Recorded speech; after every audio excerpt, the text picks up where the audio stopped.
Selamat pagi Bapak Ibu Saudara, selamat hari Minggu, Shalom. Saya di sini akan menyampaikan tata ibadah online GSJ CWS Charisma Family. Yang pertama adalah sediakan waktu khusus. Jangan sambil tiduran, makan ataupun sambil masak. Yang kedua, berpakaianlah rapi. Yang ketiga, ikutlah bernyanyi dan menyembah Tuhan. Yang keempat, baca dan dengarkan firman Tuhan. Yang kelima, kumpulkanlah persembahan ke dalam suatu amplop persembahan yang akan diberikan ketika ibadah kembali berjalan seperti biasa. Demikian tata ibadah online daripada GSJ CWS Charisma Family. Selamat hari Minggu dan selamat menikmati ibadah. Shalom, Tuhan memberkati. Untuk Bapak, Ibu, Saudara-saudari yang mungkin belum melaksanakan tata ibadah online seperti yang saya katakan sebelumnya, boleh pause dulu video ini dan mempersiapkan diri yang terbaik, supaya kita dapat memberikan terbaik untuk Tuhan. Selamat hari Minggu Bapak Ibu Saudara-saudari, selamat menikmati ibadah, Tuhan memberkati. Shalom.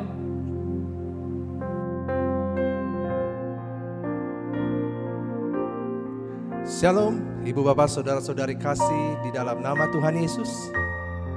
Pada pagi ini kita kembali bersama-sama beribadah melalui online GSJA CWS Charisma Family.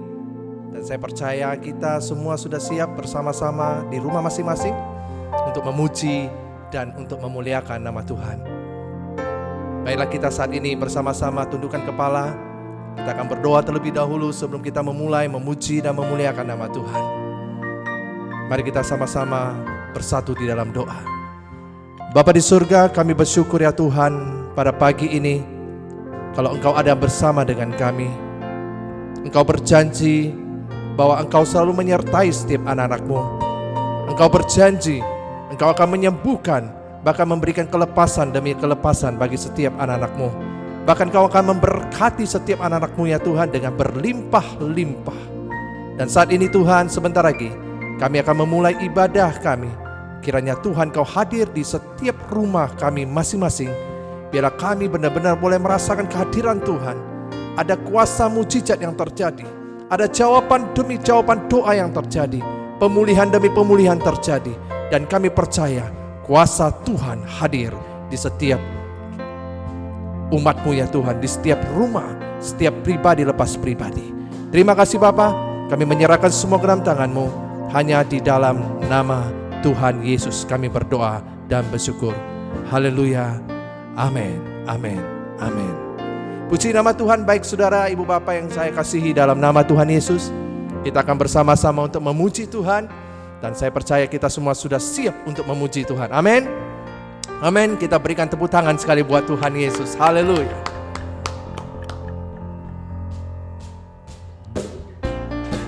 Yes. Wow. Haleluya. Dia Allah yang sanggup melakukan segala perkara. Haleluya. Apa yang tak pernah dilihat mata dan tak pernah didengar telinga, oh, yang tak pernah timbul di dalam hati, semua disediakannya bagi yang mengasihi Dia. Haleluya. Kita ulangi pujian dari awal sekali lagi. Apa yang tak pernah dilihat mata dan tak pernah didengar telinga,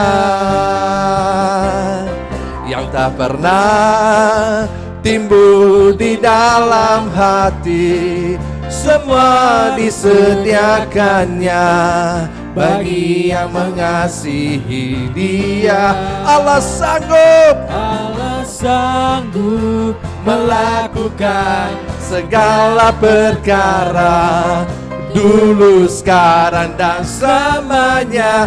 Kuasanya tidak berubah. Allah sanggup melakukan segala perkara, dulu, sekarang, dan selamanya.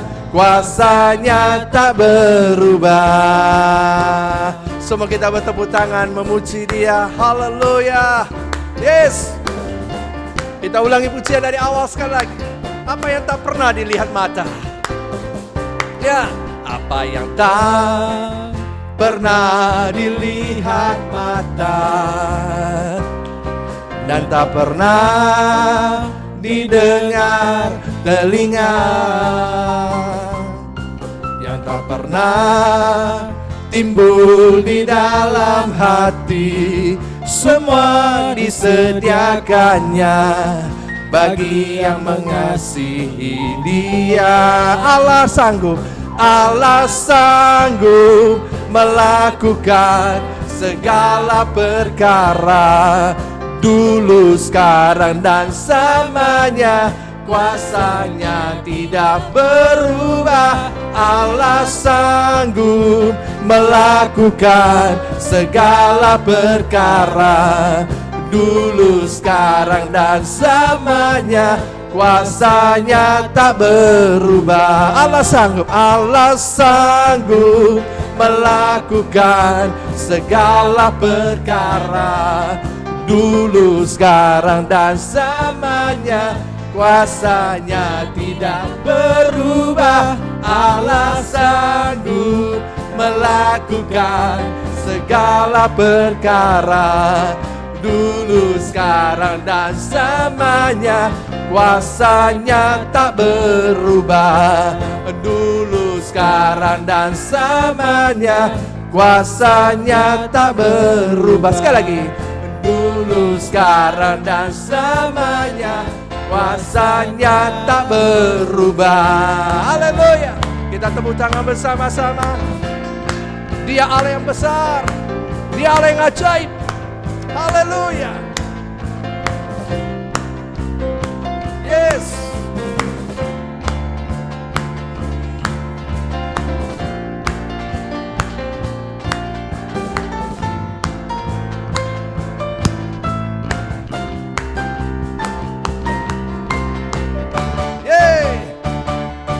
Sungguh besar Kau Tuhanku, Engkau perisai hidupku.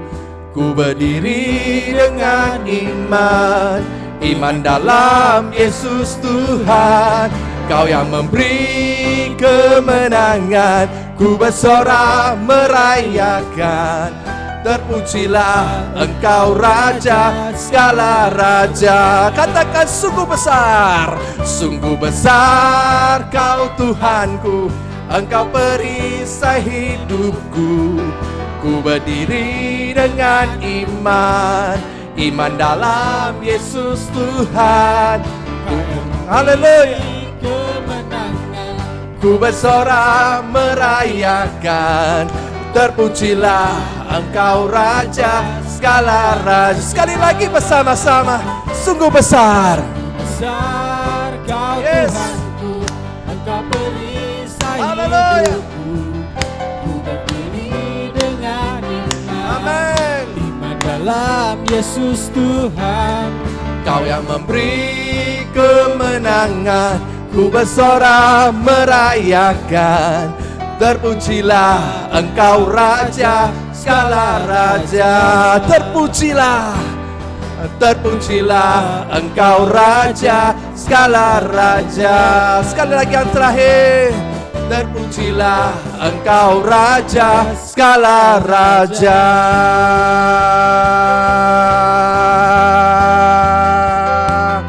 Haleluya. Kita berikan tepuk tangan bagi Tuhan. Kita bersorak-sorai bagi Tuhan. Haleluya. Wow, luar biasa Allah kita. Haleluya. Haleluya. Saudaraku, saat-saat seperti ini banyak yang merasa khawatir. Banyak di antara anak-anak Tuhan yang mulai takut melihat keadaan di sekeliling kita. Tetapi Tuhan tidak akan tinggal diam, saudaraku. Dia berjanji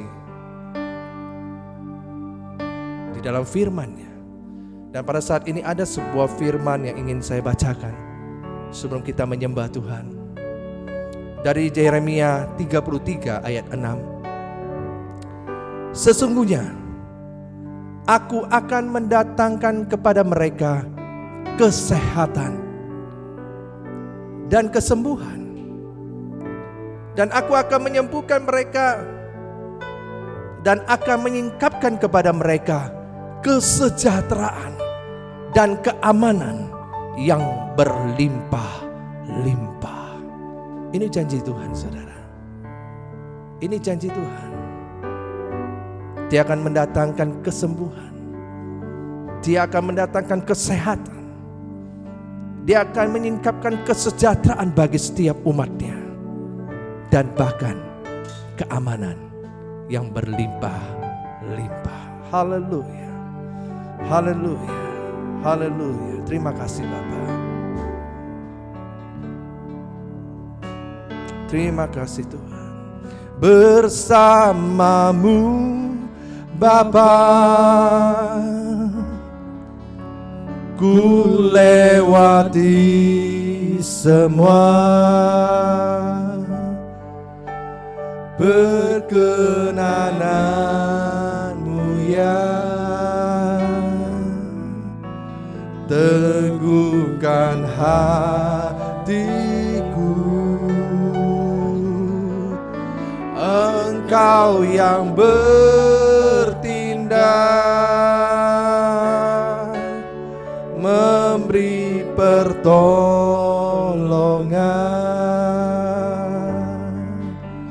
Anugerahmu besar melimpah bagiku. Haleluya. Yes.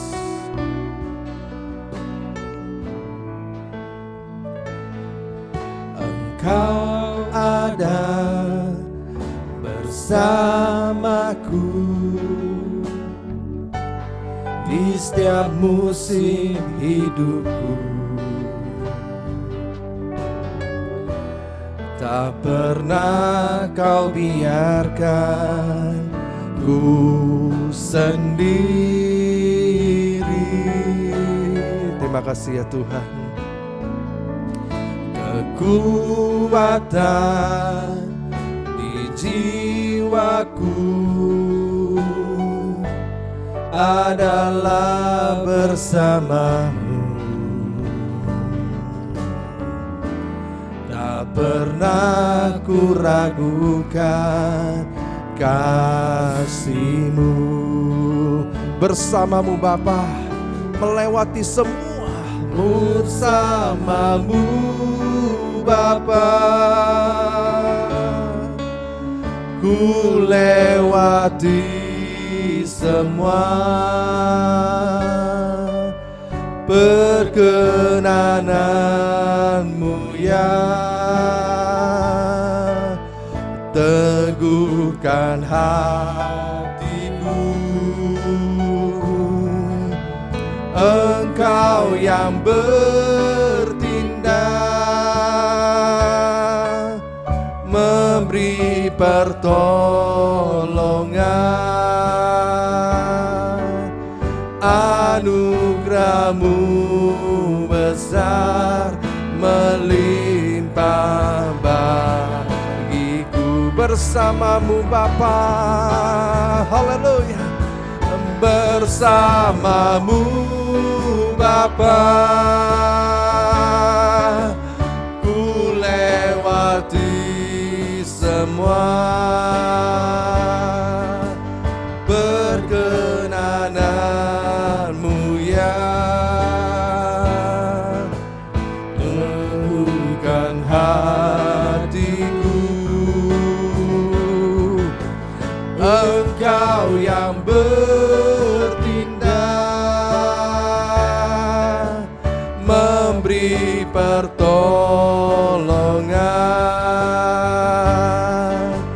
Anugerahmu besar melimpah bagimu.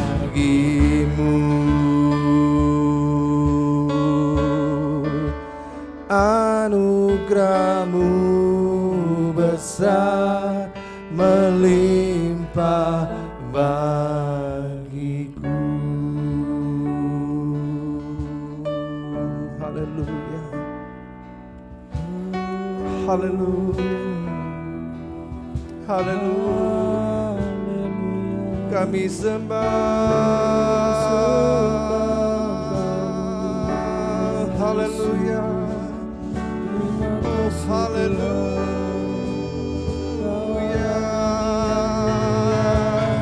Engkaulah Raja segala raja. Haleluya. Oh, kami sembah Kau Yesus. Bikarala masuk. Mari umat Tuhan kita menyembah Dia. Dimanapun Kau berada, mari sama-sama kita mengangkat suara. Kita sembah Dia, Raja di atas segala raja. Urabasi karabasandala masyande. Haleluya. Haleluya. Yesus. Hikana la la la la la la la la la la la la la la masuk. Hikana la la la masyande. Kami sembah Kau Yesus. Kami sembah Kau Yesus. Hikana la masyando.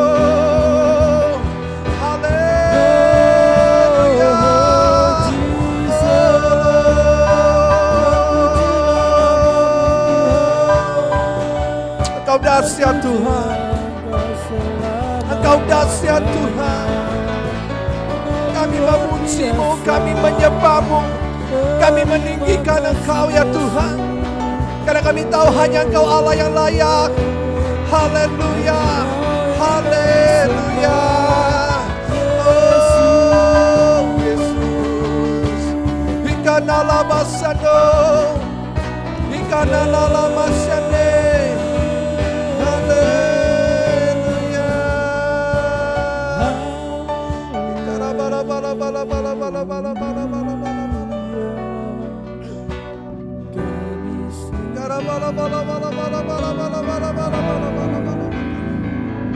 Engkau dahsyat Tuhan. Engkau dahsyat. Janji-Mu selalu ya dan amin ya Tuhan. Terima kasih Bapa. Bersama-Mu Bapa, ku lewati semua perkenanan-Mu ya. Teguhkan hatiku, Engkau yang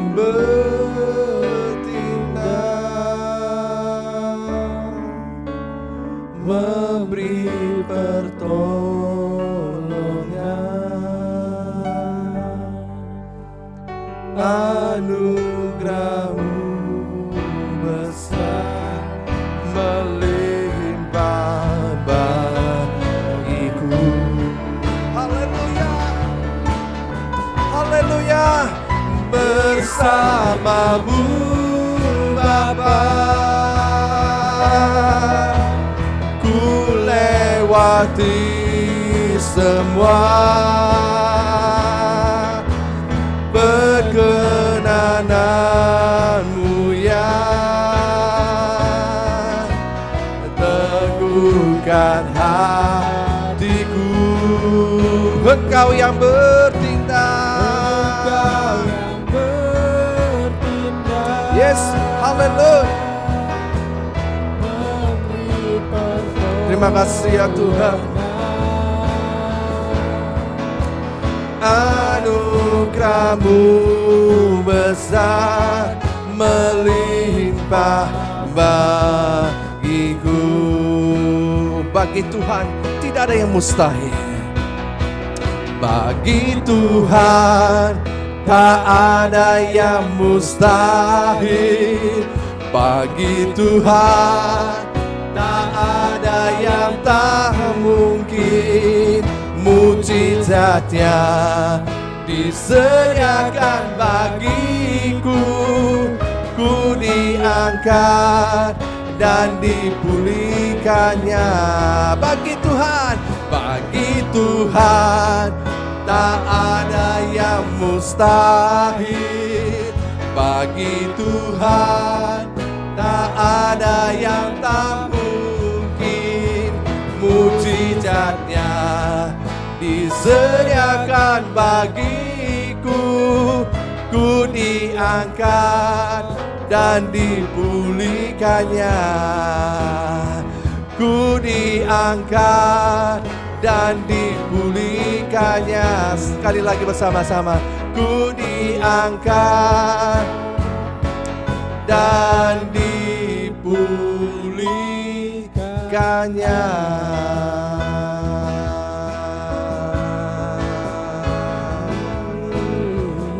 Haleluya.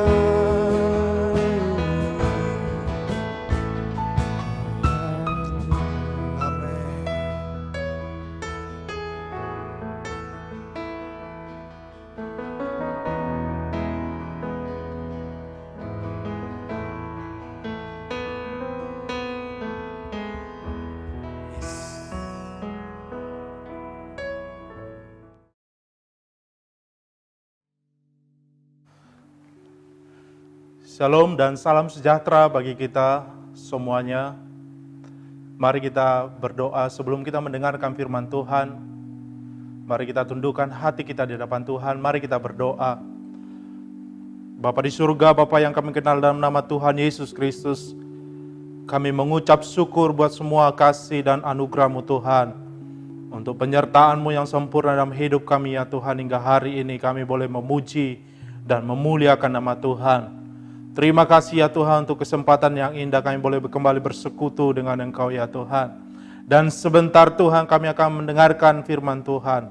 Mari Roh Kudus mengurapi kami, memenuhi hati dan pikiran kami ya Tuhan. Biarlah kami boleh memberikan hidup kami fokus kepada firman Tuhan. Dan kami siap menerima yang terbaik daripada Tuhan. Urapi hamba-Mu ya Tuhan. Berkati seluruh jemaat-Mu dimanapun mereka berada ya Tuhan. Tangan kasih-Mu ya Tuhan memberkati. Dalam nama Yesus Kristus kami berdoa dan mengucap syukur. Amin. Bapak Ibu Saudara kasih oleh Tuhan, pada pagi hari ini saya rindu kita mendengarkan firman Tuhan. Mari kita buka Alkitab kita dari kitab Markus pasal yang kedua, ayat yang pertama sampai ayat yang ke-12. Firman Tuhan yang sangat luar biasa untuk mengajar kita pagi hari ini untuk memiliki hidup yang berarti di hadapan Tuhan. Saya akan bacakan firman Tuhan ini dan Bapak Ibu boleh memperhatikan Alkitabnya masing-masing. Firman Tuhan berkata dalam Markus 2 ayat 1 sampai 12 dengan judul perikopnya adalah orang lumpuh disembuhkan. Kemudian sesudah lewat beberapa hari, waktu Yesus datang lagi ke Kapernaum, tersiarlah kabar bahwa ia ada di rumah. Maka datanglah orang-orang berkerumun sehingga tidak ada lagi tempat, bahkan di muka pintu pun tidak. Sementara ia memberitakan firman kepada mereka, ada orang-orang datang membawa kepadanya seorang lumpuh, digotong oleh 4 orang. Tetapi mereka tidak dapat membawanya kepadanya, karena orang banyak itu. Lalu mereka membuka atap yang di atasnya. Sesudah terbuka mereka menurunkan tilam tempat orang lumpuh itu terbaring. Ketika Yesus melihat iman mereka, berkatalah ia kepada orang lumpuh itu, "Hai anakku, dosamu sudah diampuni." Tetapi di situ ada juga duduk beberapa ahli Taurat. Mereka berpikir dalam hatinya, mengapa orang ini berkata begitu? Ia menghujat Allah. Siapa yang dapat mengampuni dosa selain daripada Allah sendiri? Tetapi Yesus segera mengetahui dalam hatinya bahwa mereka berpikir demikian. Lalu ia berkata kepada mereka, "Mengapa kamu berpikir begitu dalam hatimu? Manakah lebih mudah mengatakan kepada orang lumpuh ini, dosamu sudah diampuni, atau mengatakan, bangunlah, angkatlah tilammu dan berjalan?"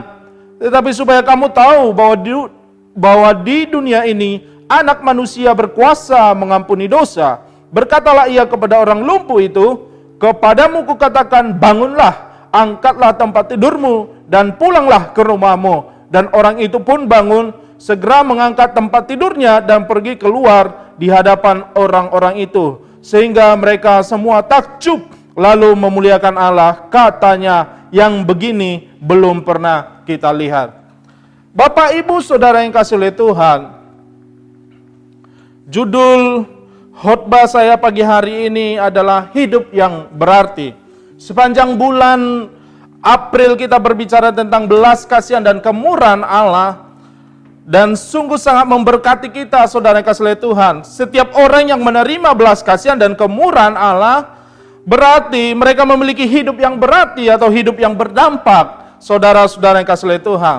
Sedikit saya jelaskan latar belakang dari penulisan ini. Kapernaum adalah desa nelayan bagi orang-orang Galilea dan tempat berjualan yang sangat ramai sekali. Tempat ini menarik bagi orang Kristen karena sering disebut-sebut dalam sejarah Yesus Kristus. Petrus, Andreas, Yakobus, dan Yohanes tinggal di kota ini. Penduduk Kapernaum diberikan kesempatan yang unik dan berlimpah untuk mendengarkan firman Yesus secara langsung dan menyaksikan kuasa dan kasih-Nya yang sangat luar biasa sekali. Bapak, Ibu, Saudara kasih Tuhan, beberapa mujizat dari Kristus terjadi di kota Kapernaum ini. Ada banyak mujizat yang terjadi di sana. Dalam kitab-kitab Injil, Matius, Markus, dan Lukas mencatat banyak sekali peristiwa-peristiwa keajaiban yang dilakukan oleh Yesus Kristus. Di sana kita bisa menemukan anak perempuan dari Yairus yang telah mati dibangkitkan oleh Yesus Kristus dalam Markus 5 ayat 22, Lukas 8 ayat 41. Mujizat yang berikutnya yang terjadi di Kapernaum adalah melepaskan orang yang kerasukan setan di sinagog dalam Markus 1 ayat 21 sampai 28. Bahkan orang lumpuh yang diturunkan dari atap menjadi sembuh yang kita baca tadi dalam firman Tuhan dalam Markus 2 ayat 1 sampai 12. Banyak peristiwa-peristiwa yang sungguh luar biasa terjadi di Kapernaum. Yesus membuat 4 murid menangkap ikan dengan cara yang sangat ajaib. Itu terjadi di Kapernaum. Bahkan dengan ikan, Yesus menyediakan uang pajak yang harus dibayar oleh Petrus. Bukankah itu suatu mujizat yang terjadi di Kapernaum? Bahkan dikatakan Yesus menyembuhkan pegawai panglima Roma yang sakit parah. Yesus juga menyembuhkan anak seorang pegawai raja di pengadilan Raja Herodes. Yesus juga menyembuhkan banyak orang dan mengusir setan. Maka berkerumunlah orang-orang di kota itu di depan pintu menunggu Yesus Kristus. Jadi kota Kapernaum ini adalah kota yang mendapatkan belas kasihan dan kuasa daripada Tuhan. Sangat unik sekali, sangat menarik sekali. Dan Yesus tinggal di kota Kapernaum ini. Perikop atau pasal yang kedua ini adalah lanjutan dari pasal yang pertama, di mana Yesus memperkenalkan dirinya dan membuat tanda-tanda yang heran, tanda-tanda yang ajaib, sehingga gemparlah kota itu. Tapi sewaktu-waktu Yesus meninggalkan kota itu dan pergi ke daerah-daerah yang lain yang dekat dengan Kapernaum dan mengajarkan Injil di kota-kota yang dekat dengan Kapernaum. Nah, ketika itu Yesus kembali ke Kapernaum dan mendengar Yesus ada di rumah dan seluruh Kapernaum itu gempar dan orang-orang berdatangan ke Kapernaum. Ini hal yang sangat menarik sekali. Bapak, Ibu, Saudara kasih oleh Tuhan, apa yang dapat kita pelajari dari peristiwa ini, dari perikop ini? Ingat bahwa tema khotbah saya adalah hidup yang berarti. Saya percaya ketika seseorang bertemu dengan Yesus, maka hidupnya diubahkan, hidupnya dijamah oleh Tuhan, hidupnya menjadi berarti, hidupnya menjadi berdampak, saudara yang kasih oleh Tuhan. Saya juga percaya dan yakin bahwa hidup kita saat ini itu dipengaruhi oleh perjumpaan kita dengan Yesus Kristus, pertemuan kita dengan Yesus Kristus. Itu dipengaruhi oleh pengenalan kita akan Yesus Kristus. Saudara-saudara yang kasih oleh Tuhan. Ada 3 hal yang dapat kita pelajari dari peristiwa di Kapernaum ini. Membuat hidup kita menjadi hidup yang berarti. Yang pertama adalah memiliki hati yang mau belajar firman Tuhan. Dari ayat yang pertama dan ayat yang kedua, kita melihat peristiwa itu. Bagaimana orang-orang Kapernaum antusias dan semangat sekali untuk belajar firman Tuhan dari Yesus Kristus. Saya bacakan ayat yang pertama dan ayat kedua. Kemudian sesudah lewat beberapa hari, waktu Yesus datang lagi ke Kapernaum, tersiarlah kabar bahwa ia ada di rumah. Maka datanglah orang-orang berkerumun, sehingga tidak ada lagi tempat, bahkan di muka pintu pun tidak, sementara ia memberitakan firman kepada mereka. Menarik sekali Bapak Ibu Saudara yang kasih oleh Tuhan. Biasanya Yesus Kristus mengajar atau menyampaikan firman Tuhan di sinagog-sinagog atau tempat-tempat rumah ibadah orang Yahudi. Tapi kali ini sangat berbeda sekali. Bukan di sinagog atau di tempat-tempat ibadah, tapi justru di rumah. Para penafsir Alkitab mempercayai bahwa rumah yang ditempati oleh Yesus ketika mengajar adalah rumah Petrus sendiri. Karena kita tahu bahwa Petrus itu tinggal di Kapernaum. Dan Yesus sangat mengasihi Petrus. Saudara yang dikasihi oleh Tuhan. Orang-orang berbondong-bondong datang kepada Yesus Kristus. Satu sama lain saling mengajak untuk melihat Yesus. Untuk mendengarkan Yesus. Untuk belajar tentang firman Tuhan.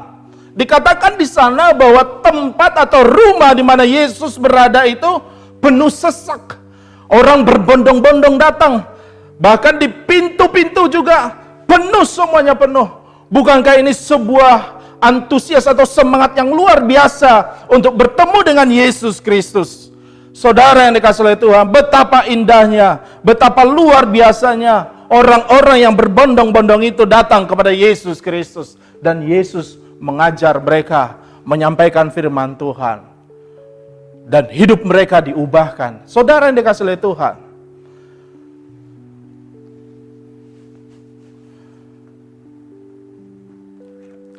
Banyak mungkin dari antara mereka yang datang pada waktu itu hanya untuk mencari kesembuhan.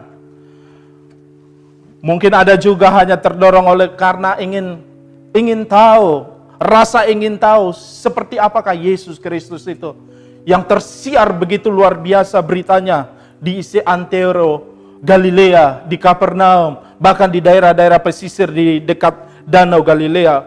Yesus begitu terkenal sekali, Bapak Ibu saudara kasih oleh Tuhan. Mereka antusias datang ke rumah itu dan mereka mendengarkan Yesus memberitakan Injil kepada mereka. Injil adalah kekuatan Allah. Injil atau firman Tuhan bisa mengubahkan hidup kita. Injil bisa membuat hidup saya berarti, saudara yang kasih oleh Tuhan. Saya percaya dan yakin hari ini saya ada seperti ini.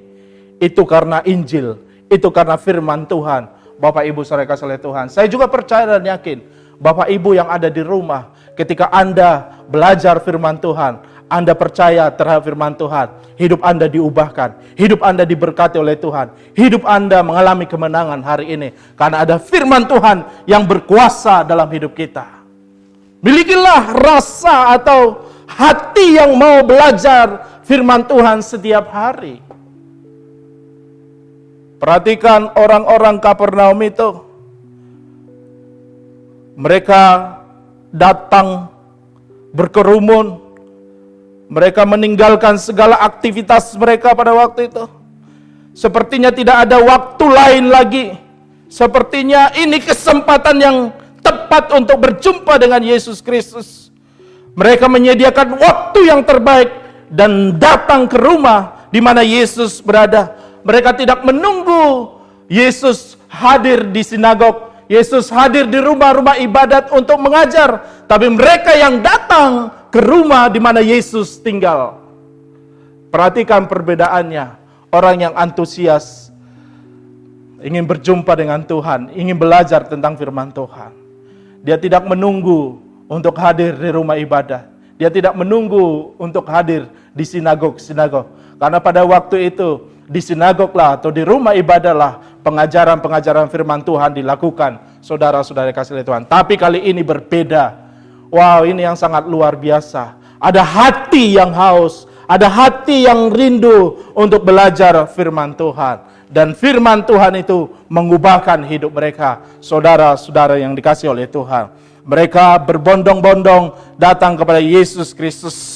Mereka rame-rame datang kepada Yesus Kristus. Saya mengajak jemaat Tuhan, kita datang rame-rame mau belajar tentang firman Tuhan. Karena firman Tuhan itu akan mengubahkan hidup kita. Firman Tuhan itu akan memberkati kita. Firman Tuhan itu akan memberikan kemenangan bagi kita. Setiap orang yang mau belajar tentang firman Tuhan. Perhatikan hidup murid-murid Yesus Kristus. Bagaimana kehidupan Petrus pada awalnya ketika sebelum berjumpa dengan Yesus Kristus. Dan sesudah berjumpa dengan Yesus Kristus, ada perubahan hidup. Bahkan murid-murid yang lain, saudara yang kasih oleh Tuhan, saya percaya dan yakin, ketika kita memiliki hati yang mau belajar firman Tuhan, kita akan memiliki cara pandang yang berbeda. Hidup kita yang berbeda. Hidup kita yang menjadi hidup yang berarti. Amin, Bapak Ibu saudara kasih oleh Tuhan.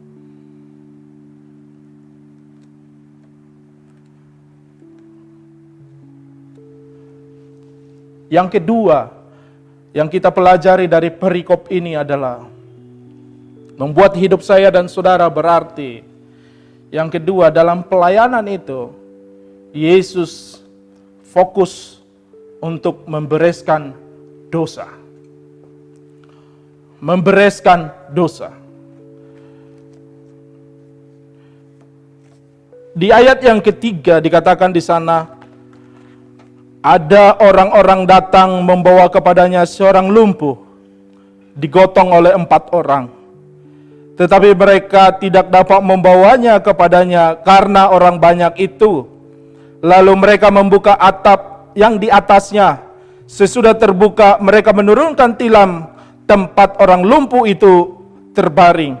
Ketika Yesus melihat iman mereka, berkatalah ia kepada orang lumpuh itu, "Hai anakku, dosamu sudah diampuni." Bapak Ibu saudara kasih Tuhan, kita lihat peristiwa itu sangat luar biasa sekali. Dan Yesus melihat itu, Yesus terkejut dan begitu heran sekali melihat kelompok ini. Begitu luar biasa sekali cara mereka untuk menembus kerumunan itu. Saudara-saudara kasih Tuhan, tapi yang menarik yang saya perhatikan adalah di ayat yang kelima, jawaban Yesus atau fokus Yesus dari ayat kelima. Mari kita perhatikan sejenak. Ketika Yesus melihat iman mereka, berkatalah ia kepada orang lumpuh itu, "Hai anakku, dosamu sudah diampuni." Hai anakku, dosamu sudah diampuni. Wow, ini luar biasa sekali. Dosa adalah penyebab terjadinya semua kepedihan dan penyakit kita. Dosa yang tidak dibereskan akan mendatangkan maut dan kematian. Dan Yesus ingin berurusan dengan orang itu. Dan Yesus berkata, dosamu sudah diampuni. Saudara-saudara kasih Tuhan, Billy Graham mengatakan seperti ini. Manusia yang terpisah dari Allah merasa hidupnya sepi dan mengalami kesunyian yang mencekam. Cukup banyak orang memikul beban duka, khawatir, pedih, dan kecewa. Tetapi kesepian yang terdalam dialami oleh orang yang tenggelam di dalam dosa. Saya tidak bisa bayangkan kesepian, tekanan, kekecewaan, atau kekhawatiran, duka yang dialami orang lumpuh itu. Tapi hari itu dia dibebaskan oleh Yesus Kristus. Saudara yang dikasihi oleh Tuhan, Yesus berkuasa mengampuni dosa. Yesus berkuasa menyembuhkan orang. Amin. Saudara yang kasih Tuhan, Yesus fokus kepada orang itu. Bereskan dulu dosanya. Dan narasi yang dibangun oleh Tuhan itu luar biasa sekali. Dimulai dengan kata, "Hai anakku, dosamu sudah diampuni."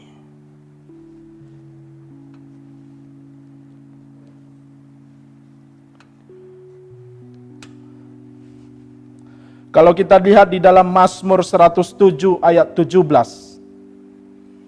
Firman Tuhan berkata seperti ini. Ada orang-orang menjadi sakit oleh sebab kelakuan mereka yang berdosa, dan disiksa oleh sebab kesalahan-kesalahan mereka. Jelas sekali kita lihat dari jawaban Yesus, perkataan Yesus terhadap orang lumpuh itu, dosamu sudah diampuni. Orang itu berdosa, tapi kasih karunia Tuhan tercurah kepada dia. Dan Tuhan mau bereskan itu. Dan membuat hidup orang yang lumpuh ini menjadi hidup yang berarti. Hidupnya diubahkan. Hidupnya mengalami kemenangan. Wah, luar biasa sekali Bapak Ibu Saudara yang kasih oleh Tuhan. Mengapa orang menjadi sakit? Yang pertama, orang menjadi sakit bisa jadi karena dosa dan kesalahan. Tadi sudah kita baca dalam Mazmur 107 ayat 17. Tuhan Yesus tahu bahwa orang lumpuh ini sakit karena ada dosa. Karenanya dia pertama-tama berkata, dosamu sudah diampuni. Mengapa orang menjadi sakit? Karena disebabkan oleh kuasa kegelapan dalam Lukas 13 ayat 10 sampai 13. Mengapa orang menjadi sakit? Karena kutuk atau kutuk keturunan dalam Ulangan 30 ayat yang ke-19. Orang juga menjadi sakit karena kesalahan sendiri dalam Yakobus 1 ayat 14. Mungkin sudah tahu bahwa kondisi atau tubuhnya atau di dalam tubuhnya ada tekanan darah tinggi, tapi dia masih memakan makanan yang menyebabkan darah tinggi. Itu kan kesalahan diri sendiri. Jadi penyakit dalam dirinya sendiri. Jadi tidak heran kalau seseorang itu sakit, masih makan BPK gitu, masih makan yang berlemak gitu. Nah, mengapa orang menjadi sakit? Yang kelima, bisa jadi karena pekerjaan iblis dalam Kisah Para Rasul 10 ayat 38. Iblis bekerja dalam hidup seseorang untuk membuat dia menjadi sakit. Dan Tuhan membebaskan orang tersebut. Kenapa juga seseorang bisa menjadi sakit? Bisa saja karena seizin Tuhan untuk mendatangkan keselamatan. Dalam Kisah Para Rasul 9 ayat 17, bagaimana Paulus bertemu dengan Yesus Kristus. Dan Paulus pada waktu itu menjadi buta. Dan Tuhan izinkan itu terjadi, sakit itu. Dan Yesus menyatakan kemuliaannya atas Paulus. Sehingga Paulus bertekuk lutut dan mengaku bahwa Yesus adalah Tuhan. Dan yang ketujuh, mengapa seseorang bisa menjadi sakit? Supaya nama Tuhan dimuliakan. Dalam Yohanes 9 ayat 2 dan 3. Ketika mengalami sakit dan mengalami kesembuhan, kemudian saudara menjadi kesaksian bagi banyak orang atau banyak jiwa karena kesembuhan dari Tuhan itu. Seperti yang dialami oleh seorang lumpuh tadi. Itu menjadi kesaksian yang sangat luar biasa di Kapernaum. Bahkan dikatakan di ayat yang terakhir, yang begini belum pernah kita lihat. Bukankah itu sebuah kesaksian dan banyak orang yang memuliakan Tuhan. Nah, bagaimana menerima kesembuhan yang daripada Tuhan? Perhatikan, dari kisah ini kita melihat yang bekerja adalah iman. Tetapi mungkin iman dari orang lumpuh itu kecil sekali. Tapi yang dilihat oleh Yesus Kristus adalah iman yang menggotong orang lumpuh itu. Perhatikan di ayat yang kelima tadi, saudara yang kasih oleh Tuhan. Bahwa keempat orang itu memiliki iman yang sangat luar biasa sekali. Dan iman mereka itu dilihat oleh Yesus, maka orang lumpuh itu menjadi sembuh. Oleh firman Tuhan juga, kita bisa menerima kesembuhan ketika kita percaya kepada firman Tuhan.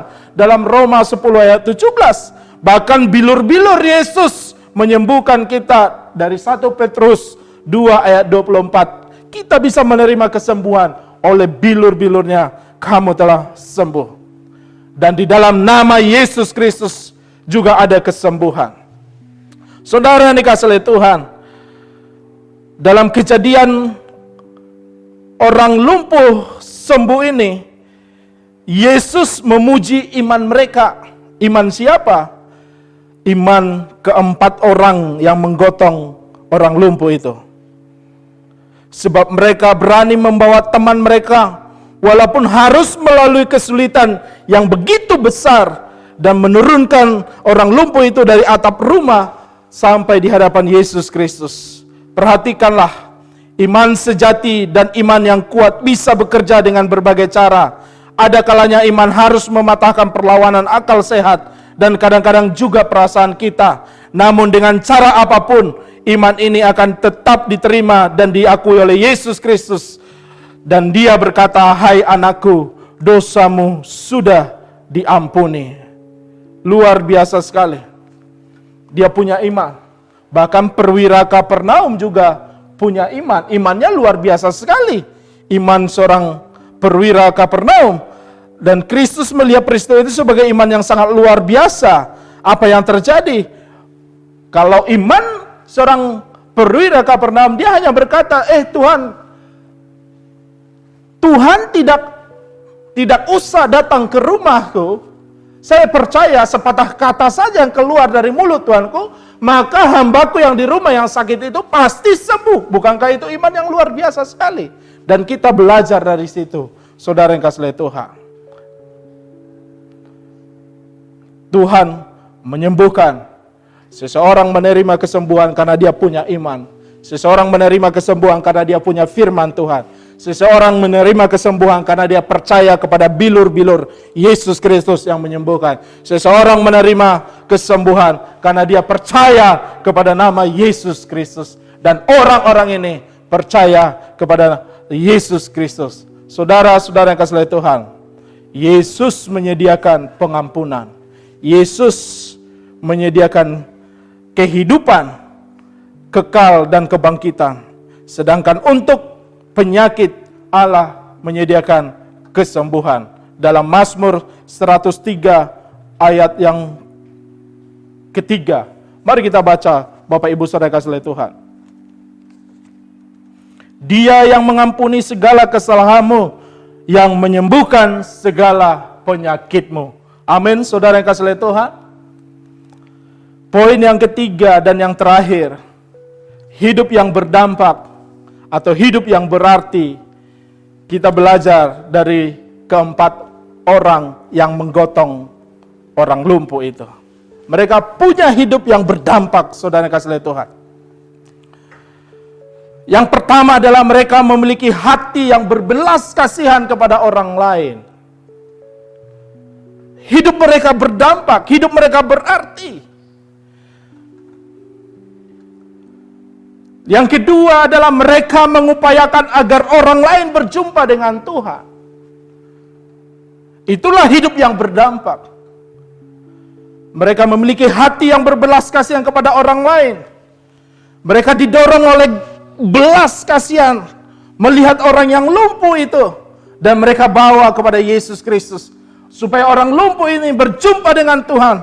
Dan orang lumpuh ini mengalami pemulihan. Dan orang lumpuh ini mengalami kesembuhan. Dan orang lumpuh ini mengalami kemenangan. Oleh karena ada 4 orang yang memiliki hidup yang berarti.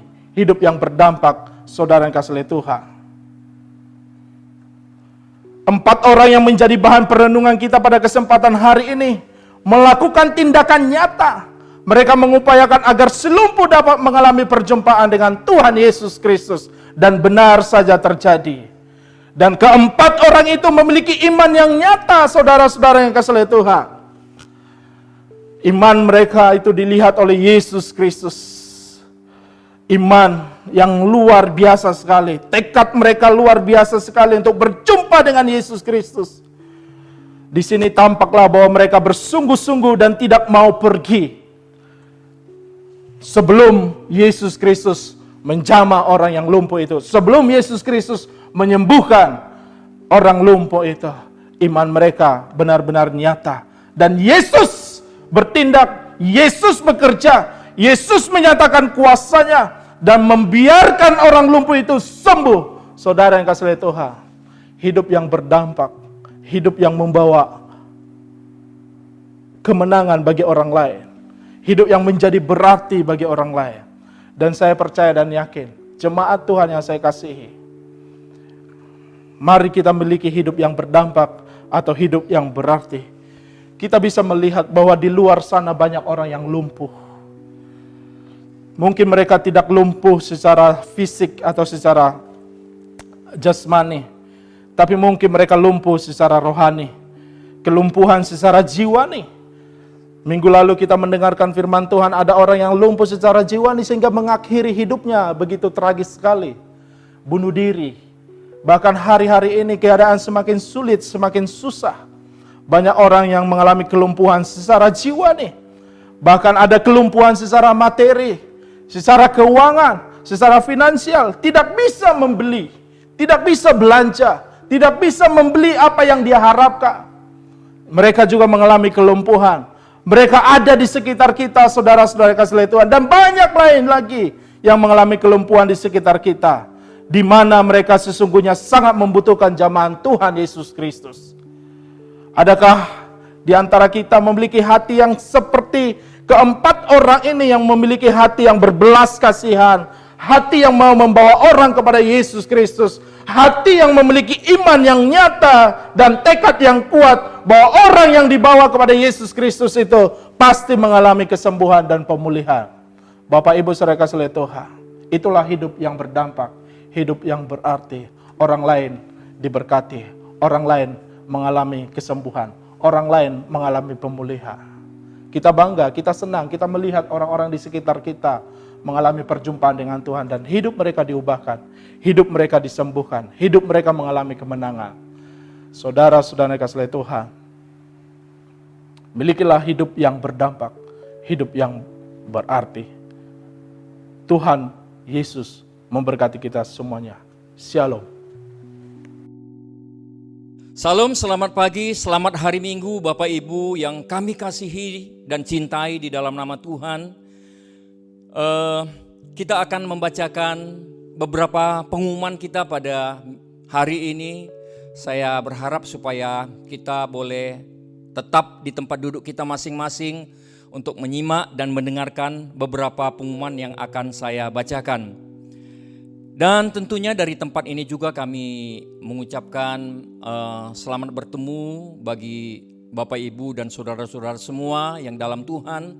Dan kebetulan memang kita masih ibadah di rumah. Tentunya ada keluarga-keluarga yang bersama-sama dengan kita yang mungkin datang dari kampung atau tetangga kita. Ya, mungkin ada Bapak Uda, Bapak Tua, Akong kita, Apek kita, ya, yang semua sondekare kita kalau di dalam bahasa India. Kita ajak mereka bersama-sama dapat menikmati ibadah lewat live streaming di GSJA CWS Karisma Family. Baik Bapak Ibu semua, saya akan membacakan pengumuman tema tahun 2020. The Year of Miracle Harvest, tahun mujizat penuaian. Kita berdoa ya supaya tema gereja kita pada tahun ini digenapi oleh Tuhan. Kemudian yang kedua, ibadah raya online disertai perjamuan kudus pada minggu depan tanggal 3 Mei tahun 2020 jam 10 WIB. Pembicaranya Gembala Sidang kita Pendeta Jevanya Sihombing. Dan tentunya dari tempat ini kami mengharapkan kepada kita semua untuk boleh sama-sama menikmati ibadah minggu depan. Datanglah, siapkanlah, berikanlah yang terbaik kepada Tuhan. Berpakaianlah dengan rapi dan sopan seperti kita beribadah layaknya hari Minggu. Dan saya berharap supaya sebelum jam 10 kita sudah menanti-nantikan ibadah. Amin Bapak Ibu semua. Dan yang berikutnya doa korporat ataupun doa berantai di rumah masing-masing ya. Itu hari Jumat tanggal 1 Mei 2020 jam 8 malam ya. Jangan lupa Bapak Ibu jam 8 malam ya, bukan jam 7.30. Kita bersama-sama beribadah di rumah kita masing-masing. Kita bersyafaat kepada Tuhan, meminta belas kasihan Tuhan di dalam kehidupan kita. Kemudian yang berikutnya misi peduli kemanusiaan COVID-19. Nah, Gereja kita telah menyalurkan 113 paket sembako kepada jemaat kita dan masyarakat di Kota Medan. Dana misi yang terkumpul sebesar 19.200.000 rupiah. Puji Tuhan. Dan dalam kesempatan ini kami mengucapkan terima kasih kepada Bapak Ibu yang telah mendonasikan uangnya untuk misi. Tuhan Yesus memberkati. Kemudian yang berikutnya, persembahan perpuluhan dan misi. Silakan Bapak Ibu transfer. Pertama, persembahan perpuluhan lewat Maybank.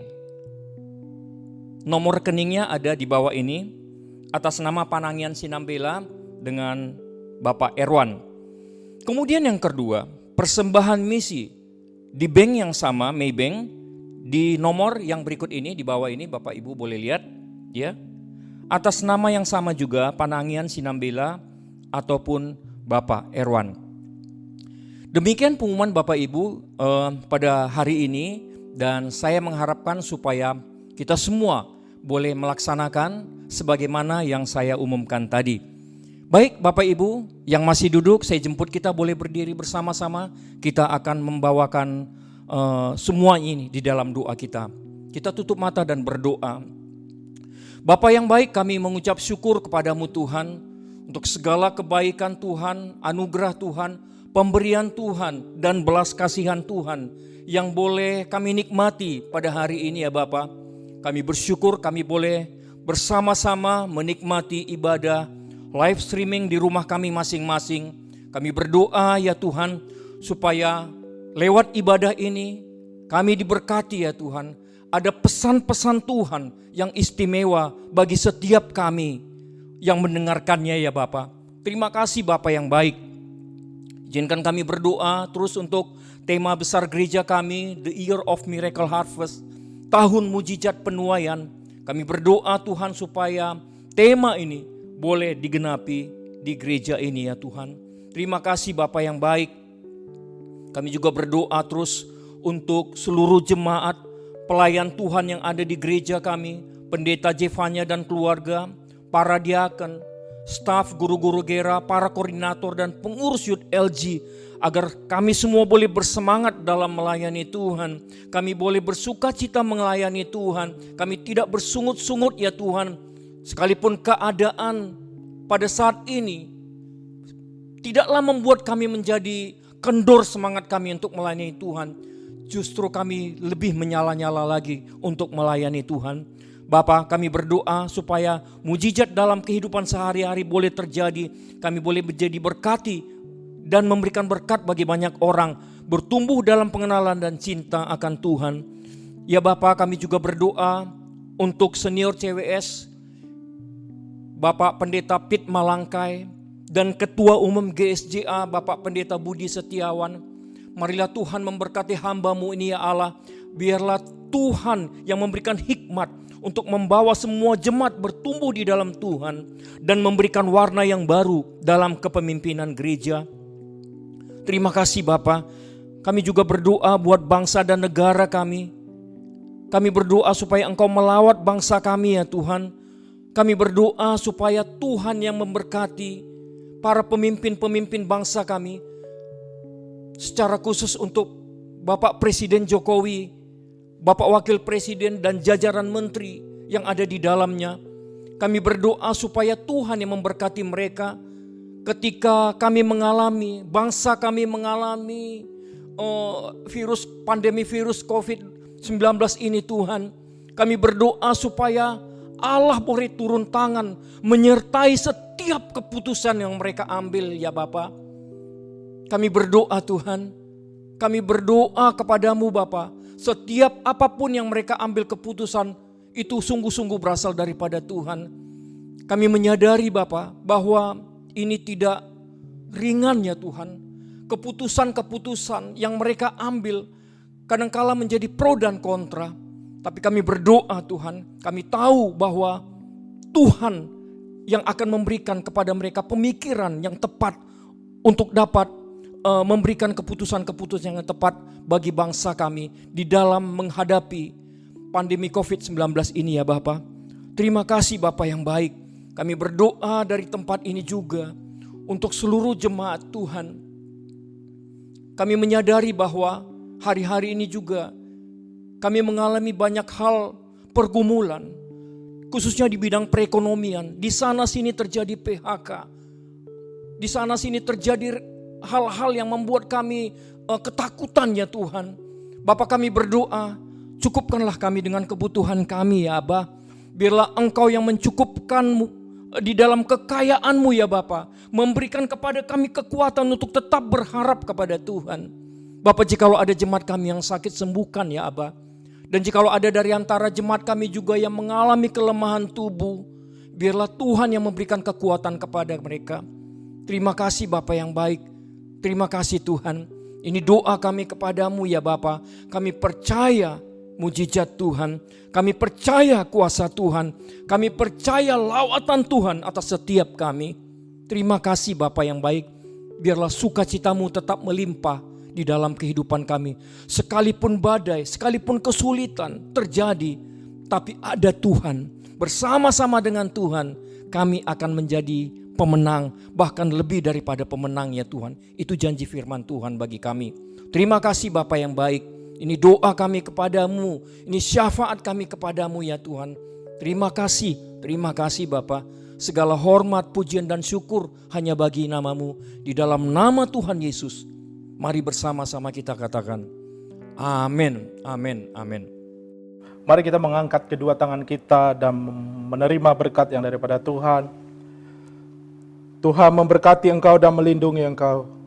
Tuhan menyinari engkau dengan wajahnya dan memberi engkau kasih karunia. Tuhan menghadapkan wajahnya kepadamu serta memberi engkau damai sejahtera. Berkat besar dari Allah Bapa, cinta kasih dari Tuhan kita Yesus Kristus, dan persekutuan yang indah bersama dengan Roh Kudus akan menyertai kita mulai hari ini sampai Maranatha Tuhan Yesus datang kali yang kedua. Hiduplah bagi kemuliaan namanya. Yang diberkati Tuhan dan siap menjadi berkat. Bersama-sama kita katakan, amin, amin.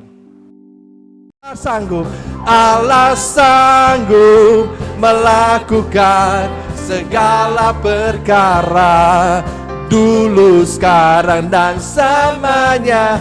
Kuasanya tidak berubah. Allah sanggup melakukan